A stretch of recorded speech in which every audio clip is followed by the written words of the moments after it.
안녕하세요. 이광재의 끝내주는 경제 시작하겠습니다. 날씨가 점점 봄을 향해 나아가고 있습니다. 오늘은 보통 AI 시대하면 전기, 데이터 센터 얘기는 많이 했는데요. 이제 데이터, 이 20세기가 석유의 시대였다면 21세기는 데이터의 시대라고 합니다. 자, 그럼 이 데이터는 누가 어떻게 만들고 어떻게 사용하고 어떻게 대가를 치르는 것인지 이 데이터의 세계로 빠져들어 보도록 하겠습니다. 오늘도 20만 구독자를 이제 조금만 채우면 되는데요. 네. 우리 슬로언스의 이정환 대표님 나오셨습니다. 안녕하세요. 네, 안녕하십니까. AI 성능은 결국 데이터에 달려 있다고 하는데요. 네. 결국은 쓰레기를 가지고 하면은 결국 쓰레기가 나온다. 네. 자, 어떤 데이터가 좋은 데이터죠? 네. 개비지 인, 개비지 아웃이란 말 많이 하는데요. 그러니까 이제 중요한 건 이제 일단 정확한 데이터를 집어넣어야 되겠죠. 예, 예. 그리고 이제 다양한 데이터를 집어넣어야 됩니다. 예를 들면 뭐 미국의 레딧이라고 있죠. 예. 커뮤니티 사이트인데 레딧이 이제 오픈 AI하고 제휴해가지고 거기 콘텐츠를 공급을 하거든요. 그래서 예를 들면 이제 한국에 예를 들면 뭐 DC 인사이드를 제휴해서 집어넣는다라고 하면 어떤 콘텐츠를 학습할까 생각해 보면 이해가 쉬울 텐데요. 그러니까 이제 가짜 뉴스를 딱 집어넣으면은 그러니까 이제 뭐 이 DC에도 좋은 글이 많지만 다양한 글이 많지만 어떤 글을 집어넣냐에 따라서 완전히 이제 성격이 달라질 수 있기 때문에 좀 이렇게 분석적이면서도 그리고 이제 특정 관점이 치우치지 않은 그런 데이터들이 많아야 되겠죠. 그리고 차별적인 답변이 없어야 되고요. 정확한 데이터라는 거 이제 말씀하신 대로 가짜 뉴스, 혐오 발언, 그다음에 틀린 정보들이 없는 그런 데이터를 집어넣어야 되고 또 지금 다들 얘기하는 이제 규모보다는 퀄리티다. 이제 예. 이게 사실은 과거 처음에 이제 2, 3년 전만 해도 이 파라미터를 키워가지고 모델을 키워서 막 한 다음에 막 때려 넣으면 되는 거라고 생각했는데 그런 걸로는 안 되더라는 거죠. 예. 이 데이터, 그러니까 파라미터를 키우는 건 안 되고 좋은 데이터를 집어넣어야 되는데 사실 이제 좋은 데이터를 확보하는 경쟁이 굉장히 이제 치열해졌지만 이게 굉장히 어렵습니다. 그림 한번 보시면 이게 이제 그러니까 쓰레기를 집어넣으니까 쓰레기만 나오더라. 그리고 이게 아무리 이 데이터의 양이 문제가 아니라 이제 어떤 데이터를 집어넣어서 학습을 잘 시킬 것이냐. 그러니까 어떤 책을 읽게 만들어야 아이가 똑똑해질 것이냐인데 지금 뒤에 말씀드리겠습니다만 대부분 지금 이제 인류의 거의 모든 지식을 다 거의 학습을 한 상태라서 네. 데이터 없어서 학습을 못하는 거 아니고 모든 데이터를 다 집어넣었는데 이거 어떻게 이걸 선별할 것이냐, 신호와 소음을 구별할 것이냐가 더 중요한 상태가 되고 있습니다. 저 AI로 만든 거죠. 네네. 예. 그러면 네. 이 AI 기업들도 그럼 좋은 데이터를 가지려고 확보하려고 경쟁이 치열할 거 네네. 아니에요. 그럼 그 좋은 데이터는 어떻게 확보를 하고 네. 그리고 비싸게 팔리는 데이터들이 있을 거 아니에요. 그렇습니다. 예. 이 한번 그림 한번 보여주세요. 이것도 이제 보면 이제 이 AI가 학습한 데이터들 어떻게 긁어갔느냐. 제가 이제 아하. 거의 인류의 모든 데이터를 다 학습을 했다고 했죠. 그러니까 도서관에 있는 책들을 비롯해서 그동안 활성화된 거의 모든 데이터를 학습했다고 보시면 됩니다. 그런데 한 70%를 웹 스크래핑이라고 해서 이 봇과 크롤링 해가지고 다 그냥 긁어가는 거예요. 로봇으로 크롤링을 해서 긁어가고 네. 텍스트를 따고 요즘 우리 유튜브 채널로 다 긁어가고 텍스트를 딴 다음에 다 학습을 해서 집어넣고 있는 거예요. 그래서 이제 거의 인류의 모든 이 활성화된 것들, 이제 방송, 그다음에 사진 등등도 다 요즘 그러니까 과거에는 이 2, 3년 전에는 텍스트를 다 학습을 했는데 네. 멀티모달이라고 하면서 이제 이런 데이터들이 굉장히 중요하게 됐고요. 그 영상, 그다음에 사람들 말, 대화, 감정 그런 것들까지 다 지금 가져가서 학습을 하고 있고요. 그래서 일부는 이제 라이선스 계약을 해서 돈 주고 사오는 그러니까 뉴욕타임즈나 이제 뉴스코프 같은데 돈 주고 사서 계약을 하기도 하는데 그런 거 아주 일부인데다가 또 일부는 이제 녹색으로 된 공개 데이터인데 얼마 정도 되는지 모릅니다. 그러니까 사실 인류의 사람들이 썼던 그 수십 년, 수백 년 또 쌓인 논문들, 그다음에 정부 데이터들, 그런 것들은 이제 공짜 데이터니까 다 긁어가지고 학습을 이미 다 끝낸 상태입니다. 네네. 근데 이게 이제 역류라는 표현을 쓰는데요. 이 한 번 가져가 가지고 이렇게 학습을 해버리면 더 이상 필요가 없는 거예요. 그렇죠. 예를 들면 우리가 이제 네이버가 과거 이제 언론사들이 돈을 주고 계속 기사를 공급받고 있잖아요. 꽤 커서 1년에 네이버 다음을 합치면 한 3천억쯤 됩니다. 네. 계속 돈을 주면서 사고 있는데 이런 이제 AI가 학습하는 데이터들은 한 번 사면 이 역류라고 해서 한 번 사면 더 살 필요가 없는 거예요. 다 이제 소화가 된 거니까. 소화가 된 거고 사실 그리고 너네 뭐 가져갔는데 그것만 빼줘라고 하는 게 안 돼요. 왜냐면 제가 책을 100권 읽었는데 그중에 한 권만 기억을 지울 수가 없는 것처럼 이 다 가져다가 이제 학습을 해버리면 쓸모가 없어지는 거죠. 그래서 이 많은 데이터들을 거의 그냥 공짜로 지금 긁어가가지고 맞아요. 이게 뭐냐면 돈을 냈다는 이야기를 들은 적이 별로 없거든요. 그렇습니다. 이 그림 한번 보시면 정말 놀라운 그림인데요. 이게 이 워싱턴 포스트에서 이제 단독 이 제보를 받아서 그 평도한 사진인데요. 이게 뭐냐면 지금 그 그림이 잘 안 보이시겠지만 이게 다 그 책들입니다. 예. 책을 이 축구장 몇 개 정도 되는 넓이에 지금 헌책들을 가져다가 예.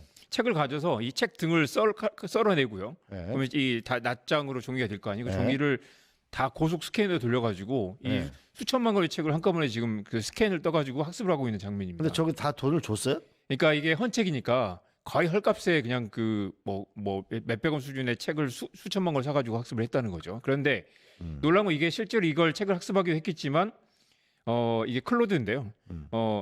이 실제로 책을 학습했다고 법적으로 이렇게 빠져나갈 구멍을 만들기 위해서 이런 쇼를 벌인 거다라는 얘기도 나옵니다. 왜냐하면 이미 다 그 불법을 긁어다 다 이미 학습을 했는데 야 우리가 돈 주고 사서 학습한 거야라고 하려고 이 쇼잉을 하는 그런 것이 있다. 그런데 법적 책임을 피하기 위해서. 네. 저기 한번 궁금한 게 그러니까 그 저작권이나 출판사에다 돈을 준 거예요? 아 그러니까 사실 우리가 이 경우는 헌책을 샀으니까 돈을 낸 거죠. 낸 거고. 예를 들면 우리가 그 아니, 한 권만 산다고 해서 돈을 낸 게 아닐 거 아니에요?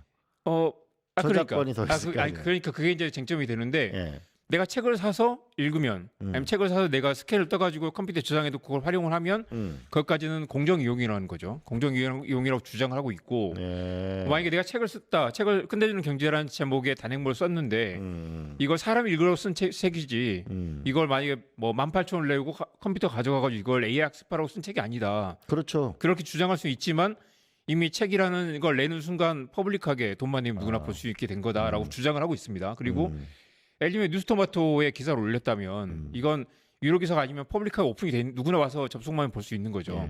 여기에 사람은 되고 기계는 안 되냐라는 주장을 또 할 수 있는 겁니다. 그래서 기계가 지금 와서 이렇게 막 긁어가는데 저희 슬로우 뉴스마에도 지금 트래픽이 엄청나게 늘어가지고 서버 비용이 지금 2배 이상 늘었는데 네. 그중에 상당수가 AI가 긁어가는 그 트래픽이라는 거예요. 아하. AI는 와도 광고도 안 보죠. 클릭도 안 하죠. 후원도 안 하고. 근데 그 긁어가면서 이제 이 콘텐츠 업체들이 부담을 끼치는데 이거 긁어가지고 무단으로 학습한 다음에 자기들이 다른 용도로 쓰겠죠. 그래서 지금 이제 나오는 이야기는 옛날 로보텍스라고 해서 이제 웹이 기계가 접속하지 못하도록 앞에 이제 규약을 두는 게 있어요. 지금 이제 AI.텍스트라는 걸 두면 이게 이제 AI가 접근하지 못하게 하는 그런 이제 규약들이 나오고 있는데 문제는 그걸 만들어 둔다고 해도 얼마든지 그냥 뚫고 가서 긁어가는 걸 막을 수는 없다는 거예요. 왜냐하면 사람이 보는 것과 기계가 보는 게 구별이 안 되기 때문에 그래서 이제 미국에 보면 이런 이제 이 긁어가지고 데이터를 취합해가지고 이제 AI 업체들을 파는 그런 업체들도 많이 생겨났고요. 지금 이제 만약에 우리 그 한국 같으면 이제 DBP 같은 논문 사이트들이 있는데 그리고 증권사 보고서, 국회 보고서, 그다음에 정부 보고서, 그다음에 온갖 텍스트들을 어떤 형태로 불법으로 긁어가는지 알 수가 없고요.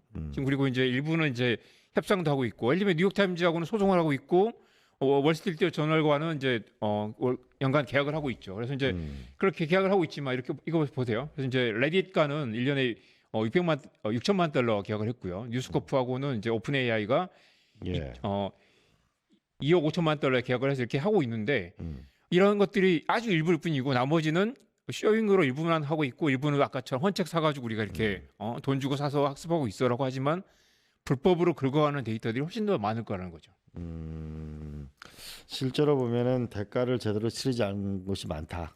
그리고 사실은 그게 이제 제가 부정적으로 말씀드렸지만 인류의 지식이라는 건 사실 내가 책을 쓰는 순간 많은 사람이 보면 좋은 거고 책을 뭐 2만 원 주고 산 사람들이 널리 읽고 돌려서 읽고 집에서 친구들과 돌려 읽게 보는 게 맞는 거잖아요. 사실 이 지혜라는 게 지식이라는 게 독점적인 뭔가를 할 수 있는 게 아니고 물론 그렇게 할 수 있으면 좋겠지만 내가 연구 성과를 내놨다 아니면 내가 뉴스토마토에 와서 이렇게 어떤 이야기를 했다라는 건 퍼블릭하게 이미 나가는 거잖아요. 그걸 이제 막을 수도 없고 이걸 가져가서 절대 쓰지 마라고 할 수도 없는 그런 측면이 있습니다. 그렇기 때문에 법적으로는 공정 이용의 범위에 해당될 가능성이 높습니다. 근데 이런 게 있잖아요. 네. 만약 그림으로 본다면은 네. 우리 어떤 화가가 찍은 어떤 사진사가 찍은 작가가 찍은 거를 그대로 AI가 해가지고 네. 확 터트리면 사실 어떻게 보면 지식인 것 같지만은 그것도 또 하나의 창작물이기 때문에 지식도 창작물로 보게 되면 어느 정도 대가를 지불해야 될 거 아닌가요? 맞습니다. 사진을 예를 들면 그 어떤 그 사진 작가의 어떤 독창적인 구도라든가 아니면 그 이 순간에 어떤 이제 그 차별화된 그 콘텐츠를 가져간다면 그 이제 도둑질이 되는 거고 좀 처벌을 받아야 되지만 최근에 작년에 논란이 됐던 건 이제 지브리체라는 게 있었어요. 지브리 스튜디오 미야자키 하야오의 그 그림을 흉내낸 그걸로 이제 얼굴도 만들고 이제 그걸로 이제 막 많이 장난도 치고 그랬는데 법적으로 그림체를 흉내내는 것은 저작권에 보호가 안 됩니다. 그냥 아이디어이기 때문에. 네. 예를 들면 고호의 그림을 비슷하게 흉내내는 것도 보호가 안 되죠. 그리고 만약에 예를 들면 뭐가 있을까요? 어떤 특정 교수가 예를 들면 주주자본주의 문제다라는 주장을 했을 때 그 주장을 가져다가 그 주장을 발전시키는 건 인류의 모든 지식은 거인의 어깨 위에서 누군가를 내다보는 거고 내가 뭐 완전 독창적으로 만든 게 아니라 수많은 인류의 지식들이 합쳐져 가지고 성장하는 거기 때문에 사진과는 다르다. 지혜는 얼마든지 나눌 수 있는 거고 그런데 이걸 이제 AI가 이렇게 가져가서 사실 이제 인류의 모든 지혜를 가져간 다음에 독점적인 어떤 이제 그 비즈니스로 가져가고 그게 다른 이제 지식 노동자들의 어떤 생계를 위협하는 지경까지 근데 가면 이렇게 된다잖아요. 그러니까 A라는 데이터를 가져가서 AI가 학습을 해가지고 B를 만들었는데 네. B를 또 이용한 사람이 플러스 알파를 만들어 C를 만들면 이게 저작권을 인정해 주라는 거 아니에요? 그렇죠. 네, 그런데 그러면- 저작권이라는 게 예를 들면 예를 들면 소설의 독특한 문장이라든가 아니면 뭐 이 아까 사진의 어떤 이제 새로운 관점이나 스타일 같은 것들인데 말씀드린 스타일은 또 저작권 보호가 안 되고요. 그 순간을 찍은 그 각도의 그 사진 한 장의 가치는 인정이 되지만 AI는 그걸 가져다가 뒤섞은 다음에 원본 출처를 알 수 있게 만든 다음에 아주 다른 걸 만들어내 버리는 거죠. 그렇기 때문에 법적인 논쟁은 많지만 현실적으로 법적으로 보호받기 어려운 그런 영역이 있습니다. 그러면 이게 이제 뉴욕 타임즈나 이런 데 소송이 가능한 데가 있고 개인들 같은 경우에는 그냥 무방비로 뉴욕 타임즈는 이제 엄청난 털릴 로펌을 가능성이 들여가지고 있잖아요. 소송을 하고 있는데 예. 예를 들면 우리의 특정 문장, 우리의 어떤 네. 특정 팩트나 숫자 같은 것들이 우리 기사에만 있는 건데 이건 심지어 위로 기사인데 니네가 긁어가서 썼으니까 이건 틀림없이 훔쳐간 게 맞다라는 걸 뉴욕타임즈가 수천 페이지짜리 그 증거 자료를 내 가지고 지금 네. 소송을 벌이고 있습니다. 그래서 아마 그거는 이제 소송에서 뉴욕타임즈가 어떤 이기거나 일정 부분 이제 그 저작권료를 받게 될 가능성이 높은데 말씀드린 대로 그 뭐 개인 학자들의 책이라든가 아니면 뉴스라든가 그런 부분들은 상당 부분 보호받기 어렵거나 아까 보셨다시피 역류로 가죠. 뒤섞여서 섞여 있으면 어떤 게 들어가서 있는지 알 수 없게 되는 그런 게 되고 사실 이제 그 출처가 없는 그런 정보들이 유통되는 그런 부분들은 이런 AI 데이터 시장이 굉장히 어려운 부분입니다.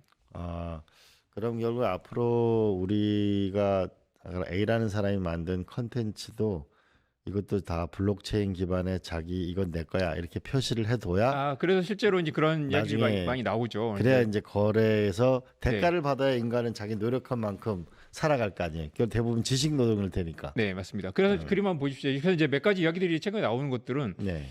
이게 이제 학습된 데이터를 의무적으로 공개를 하게 하자. 예를 들면 뭐 지금 뭐 인류의 지식을 다 지금 가져갔다고 하는데 거의 네. 더 이상 읽을 책이 없다는 거예요. 예. 그리고 이제 예를 들면 한국에는 2만 개에 가까운 이제 그 정기 간행물 그다음에 뉴스 언론사들이 있는데 그 언론사에 비슷비슷한 뉴스를 만들어내기 때문에 사실 뉴스 콘텐츠는 가치가 없다고 봐요. 없다고 본다는 거예요. 그런데 그럼 그동안 가져간 데이터들을 이제 토해내게 할 수는 없는 거고 그렇죠. 앞으로 콘텐츠를 이용할 때 최소한 최소한 게임의 룰을 정하자. 가져갔을 때는 어떤 이제 그 데이터를 어디서 학습했는지에 대한 어떤 이제 그 공개 의무를 두자. 제도 네. 투명성이 하나 있고요. 두 번째는 말씀하신 대로 개인들은 협상할 수가 없잖아요. 거대 그렇죠. 언론사들은 로펌을 써가지고 하겠지만 그래서 개인 언론사들이나 작가들, 개인 크리에이터들, 그다음에 유튜버들 아니면 또 창작자들이 모여서 한꺼번에 이제 그 신탁 관리 업체를 통해서 협상을 해보자. 그게 이제 신탁 관리 업체를 통해 음저협이라고 협상해보자. 하죠. 예. 이제 그 작곡가들이나 가수들이 음저협을 통해서 이제 저작권 모델하고 사실 그래서 요즘 멜론이나 그런 데서 재생할 때마다 이제 뭐 10원씩 20원씩 받는 모델이 있거든요. 그런 것처럼 집단 협상권을 두자라는 제안이 하나 있고 세 번째가 말씀하신 것처럼 이제 이 그 기술적 추적을 할 수 있는 그런 장치를 두자. 워터마크를 둬가지고 추적할 수 있게 두자라고 하는 게 있는데 이것도 사실은 이제 쉽지가 않은 게 텍스트, 예를 들면 뉴스, 예를 들면 뭐 A4용지 반장짜리 텍스트에 이 워터마크를 심기가 쉽지 않기도 하고 그렇죠. 사실 이제 콘텐츠를 우회할 수 있는 경우가 많아서 기술적 추적은 여전히 어려운 과제이긴 합니다. 뭔가 새로운 시스템이 필요해 보이네요. 그죠? 네. 자, 우리나라 데이터 상황을 한번 살펴보도록 하겠습니다. 우리나라 데이터 시장 상황은 어떻습니까? 사실 이제 최근에도 이제 지상파 3사가 오픈 AI 상대로 이제 저작권 침해 소송을 내긴 냈는데 소송을 냈어요? 네. 그런데 예를 들면 이제 그 지상파 3사의 뉴스라는 게 사실 이제 한국 뉴스가 마찬가지인데 대부분 다 압도적으로 독보적인 뉴스라기보다는 한 사건 있으면 거의 비슷한 뉴스가 비슷한 동시다발적으로 나오기 뉴스죠. 때문에 독창성 인정받기 어려운 그런 부분들이 있을 수 있고요. 그리고 이제 이게 정보가 차단돼 있기 때문에 오픈 AI에게 너네 우리 거 뭐 가져갔는지 알려줘라고 했을 때 실제로 그걸 투명하게 공개할 것이냐, 그리고 공개를 할 어떤 법적 의무도 없는 거죠. 우리는 공개된 데이터를 가져갔다, 불법적으로 수집하지 않았다라고 아까 말씀드린 그 웹 스크래핑이 사실 합법이긴 하거든요. 이게 이제 법적인 쟁점이 회색질이 있기 때문에. 게다가 또 문제는 한국어 데이터가 절대적으로 부족합니다. 이건 이제 좀 복잡한 이야기이긴 한데, 한국 오랫동안 네이버가 사실 대부분 이제 뉴스의 중심이고 모든 콘텐츠를 네이버를 통해서 받고 네이버 의존도 한때 90% 가까이 됐죠. 그렇기 때문에 사람이 네이버에서 보고 네이버 블로그에서 보고 네이버 카페에서 놀고 하던 때가 많아가지고, 지난 그 웹 초창기 2000년부터 한 2010년 중반까지 모든 콘텐츠가 네이버 안에 있었어요. 그렇죠. 그리고 그게 검색도 잘 안 되고 네이버에서 검색하고 네이버에서 놀고 했던 때가 있었는데, 그렇기 때문에 한국어 웹 콘텐츠가 절대적으로 다른 나라에 비해서 부족한 상황입니다. 그래서 웹으로 디지털화된 콘텐츠가 너무 부족해서 AI가 학습할 콘텐츠가 없다. 그래서 지금 이제 나온 이야기는 이 그림 보세요. 그 한국어 데이터가 외국 데이터에 비해서 절대적으로 부족하고, 그래서 대부분 다 이제 지금 한국형 그 AI 만드는 팀들도 해외 데이터 중심으로 많이 학습을 하고 있고요. 네. 지금 또 이제 해외 데이터나 그 국내 한국어 데이터나 이제 이 자동 번역 같은 게 잘 돼 있기 때문에 거의 문턱이 없어진 상태이긴 한데, 한국 데이터라는 게 사실 이제 뉴스, 그다음에 아까 그런 커뮤니티 사이트들 말고 논문 사이트들 말고 기본적인 한국 사람들의 어떤 이제 그런 토론 문화라든가 아니면 그런 이제 의견이나 주장성 콘텐츠들이 외국과 비교하면 절대적으로 부족한 상황입니다. 한국이 이게 정확한 데이터 값을 받으려면 어떤 네. 걸 해야 되는 거예요? 사실 이제 그 데이터 값을 받기가 사실 이제 그동안 이제 이게 잘 안 돼서 네네. 이제 말씀드린 그림 보이세요? 학습 데이터를 공개를 의무화하거나, 유럽 연합이 사실 이제 이런 이 빅테크 규제가 좀 강하잖아요. 그래서 이제 네. 한국은 유럽과 미국의 중간 정도에 있는데, 유럽처럼 최소한 AI 뭐 어떤 이제 그 규제가 최소한은 필요하다라는 주장이 나오고 있고요. 두 번째는 이제 협상권, 데이터 신탁이라든가 협상권이 필요하다. 그리고 기술적 추적이 필요하다. 그리고 이제 이런 것들을 통해서 우리가 이제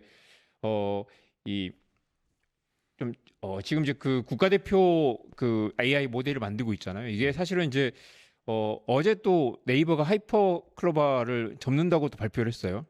그건 뭐냐면 네이버는 이미 이제 국가대표 모델을 탈퇴하기도 했고 탈락하기도 했고, 그렇게 AI 처음에 선두에 뛰어들었지만 사실 지금 이제 이미 좀 약간 뒤처진 상태, 기술력이 좀 떨어진다는 얘기가 나오는데, 저는 이게 실망할 필요가 없다고 생각하는 게, 이 미국의 오픈 AI나 저런 데 비교하면 한국 규모가 많이 작죠. 작지만 이재명 대통령이 강력하게 지금 국가대표 AI 모델을 밀고 있고, 또 지난번에 그 엔비디아에서 와서 한국에 이제 그래픽 카드를 공급하겠다고 했고, 사실 그래픽 카드가 없어서 이걸 그동안 개발을 못했던 측면도 있는데, 저희가 그 하정우 수석 이제 그 청와대 들어가기 전에 옛날 인터뷰한 적이 있었거든요. 근데 그때도 네이버에서 한 이야기는 이게 기술도 중요하지만 기본적인 하드웨어 인프라가 중요한데, 한국이 그게 윤석열 정부 때 그 R&D 모델이라는 것들 접으면서 국가 주도의 어떤 인프라가 부족하면서 많이 뒤처진 부분이 있는데, 얼마든지 AI 인프라만 갖춰져 있으면 빠르게 따라갈 수 있다는 거예요. 그리고 지금 AI 인프라가 가장 많은 나라가 미국이고 그다음에 중국이고 그다음에 한국입니다. 그렇기 때문에 이 기술력이 많이 부족하다기보다는 인프라를 갖추면 빠르게 속도를 따라잡을 수 있다. 그리고 이게 개별 기업 차원에서는 사실 한국은 시장이 작기 때문에 좀 이제 부담이 될 텐데, 정부가 마음 믿고 이걸 100조 원이나 밀어주면 그런 부분에서 기업들도 이제 모험적인 그런 이제 그 투자를 할 수 있는 거죠. 그러니까 만약에 개별 기업이 예를 들면 네이버나 LG가 자기 돈으로 만약에 사업을 해야 한다면 아무래도 보수적으로 신중하게 접근하겠죠. 근데 정부가 아낌없이 밀어주겠다고 하고 이걸 한번 이제 정부 차원에서 국가 주도로 가게 되면 좀 그 다른 그림이 될 수 있다라는 얘기 많이 나옵니다. 그래서 이걸 계기로 한국도 이제 그런 이제 한국어 데이터를 좀 많이 지금부터라도 구축을 하는 그런 게 필요할 거고요. 아까 말씀드린 거 이제 세 가지 경로가 있는데 그림 한번 보여주세요. 그래서 이제 기본적으로 한국도 공공 데이터를 많이 확보를 해야 되고요. 두 번째는 네이버나 카카오는 또 자체 데이터가 많이 있죠. 카카오는 이제 대화 데이터가 있고요. 그리고 네이버는 이제 그동안 구축한 포털 데이터도 있습니다. 그리고 기본적으로는 해외 데이터에 상당 부분 의존할 수밖에 없는 게 현실이긴 하지만, 이런 부분을 좀 빠르게 좀 따라잡아서 이 한국형 모델을 만들어야 될 것 같습니다. 지금 국가대표 AI 개발할 때는 거기엔 데이터 값을 다 지불했어요? 그러니까 정부가 거기 그 2천억 규모 지원금에 지금 올해 예산에 데이터 구축 예산이 628억 원이니까 데이터가 한 3분의 1 이상이 되죠. 데이터 구축에 꽤 많은 비용을 들이고 있는 상황입니다. 네. 자, 그럼 마지막 결론을 내면은 우리가 이 좋은 데이터를 기초로 해서 네. 데이터 값을 받는 대한민국이 되려면 네. 무엇을 해야 하나요?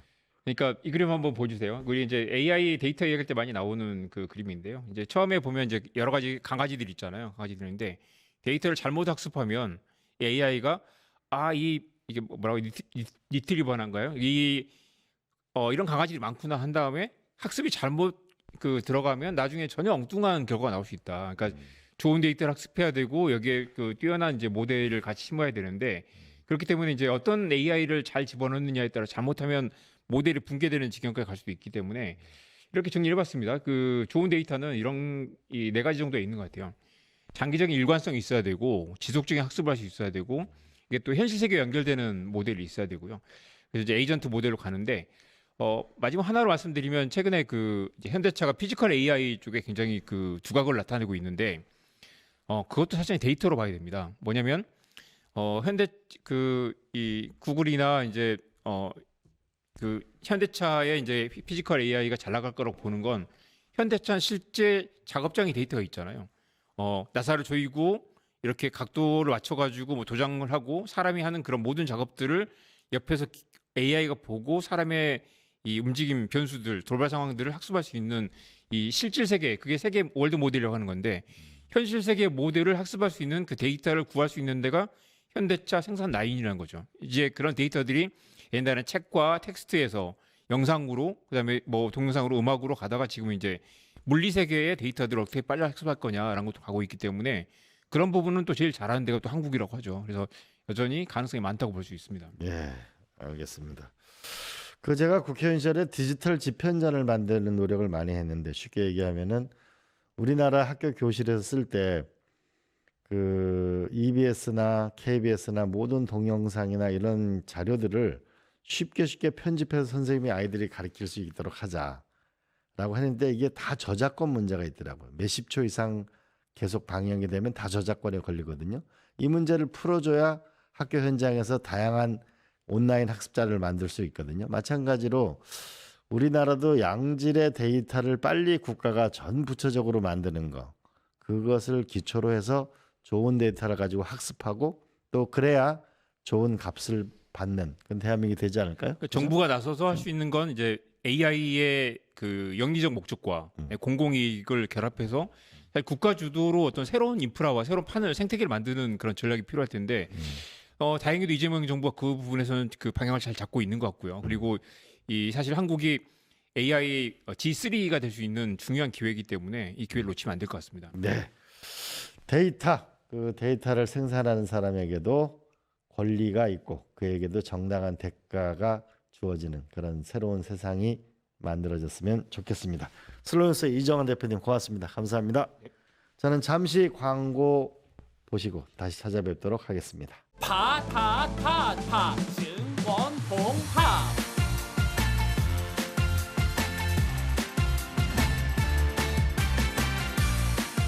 이제 저녁 8시 30분 퇴근 후 퀴즈 한판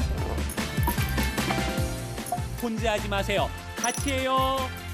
매일 저녁 8시 30분 많은 참여 바랍니다.